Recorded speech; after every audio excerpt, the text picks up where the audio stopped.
ઘાંચી સમાજના બંધારણના આધારે મારા ઘર પ્રસંગ હોવાથી અમારા છોકરા અથવા ઘરનોએ જો દાંડિયા અને પારેલા છે એને હું ગુનેગાર છે એના આધારે હું માફી માગું છું।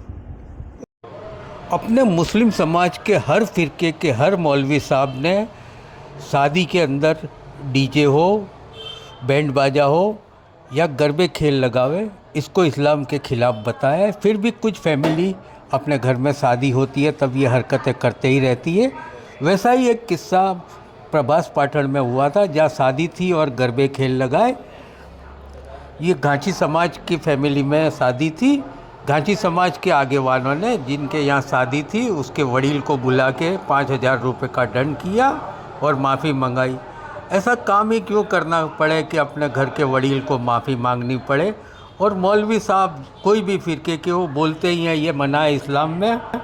ઘાંચી સમાજના બંધારણના આધારે મારા ઘર પ્રસંગ હોવાથી અમારા છોકરા અથવા ઘરનોએ જો દાંડિયા અને પારેલા છે એને હું ગુનેગાર છે એના આધારે હું માફી માગું છું।